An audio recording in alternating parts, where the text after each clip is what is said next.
Bonjour mesdames et messieurs, bienvenue dans ce flash d'information. Nous sommes mercredi 2 août 2017 et il se tiendra un conseil des ministres aujourd'hui même au palais de la présidence de la République. Un conseil présidé par le chef de l'État, le président Alassane Ouattara. Nos équipes sont déjà sur place, leur compte rendu dans nos éditions du jour. À l'occasion d'une visite de travail en Sierra Leone accompagnée du chef de l'État, le ministre des Affaires étrangères a échangé avec les ressortissants ivoiriens vivant sur place. Au nom du président de la République, Marcel Amontano a rassuré ses compatriotes quant à la prise en compte de leurs différentes préoccupations, notamment l'ouverture dans leur pays d'accueil d'une ambassade de Côte d'Ivoire. Bientôt 5000 logements sociaux seront livrés. L'annonce a été faite hier mardi par le ministre de la Construction, du Logement, de l'Assainissement et de l'Urbanisme. Claude Isagdé était donc hier sur les sites d'Anyama et de Grand Bassam. On en parle avec Godefroy Okambawa et Chantal Akandan. Elisabeth vient d'intégrer son tout nouveau logement à caractère social. Un logement qui s'inscrit dans le programme présidentiel. Programme qui vise à améliorer les conditions de logement en Côte d'Ivoire et permettre aux couches les moins nanties de la population de se loger. Ça fait un bout de temps que je suis dans cette maison et grâce au gouvernement, aujourd'hui j'ai un chez moi et je suis très satisfaite. Qu'est-ce qui est fait? Les promoteurs respectent-ils les cahiers de charges?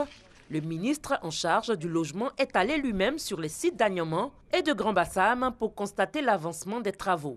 Les Ivoiriens sont plus que bien logés pour ce que offre le programme. Vous avez eu la preuve avec une des clientes qui vous a montré qu'il y a la possibilité, même avec le coût du logement à moins de coût, qui a réussi à se faire un petit chez elle. L'État aussi a mis ses dispositions pour tous les acquéreurs. Maintenant, c'est à eux maintenant de savoir s'organiser pour garder au mieux le plus longtemps possible un programme tel que vous l'avez aujourd'hui ici. Le promoteur était confronté à des litiges fonciers que nous sommes en train de régler. Donc, ce qui a permis de pouvoir accélérer la production de logements. Il y a un début d'accélération de la part des promoteurs, donc on a demandé d'être beaucoup plus performants, faire en sorte qu'on puisse livrer à la fin de l'année comme convenu. Comme Elisabeth, plusieurs acquéreurs ont déjà intégré leur logement. Depuis le début de l'année, près de 5000 logements ont déjà été livrés et 5000 autres le seront avant la fin de l'année 2017. Le REFA, le réseau entrepreneuriat des femmes africaines, ont commémoré récemment à Agboville la journée internationale de la femme africaine. Journée au cours de laquelle plusieurs activités ont été menées, notamment la marche pour soutenir les malades de la drépanocytose, les consultations foraines et le don de médicaments d'une valeur de 2 millions de francs CFA au CHR d'Agboville. Le témoignage de Issa Yeo tout à l'heure à 13 h. L'actualité internationale en bref, au Malawi, l'ancienne présidente du pays, Joyce Banda, est désormais sous le coup d'un mandat d'arrêt émis par les autorités. Elle est soupçonnée d'être impliquée dans un vaste scandale de corruption, le Cashgate. L'affaire remonte à 2013, lorsque des millions de dollars ont disparu des caisses de l'État et elle avait précipité la chute de Joyce Banda. Le Parlement brésilien doit voter ce mercredi 2 août pour renvoyer ou non le dossier du président Michel Temer, accusé de corruption devant le tribunal fédéral suprême.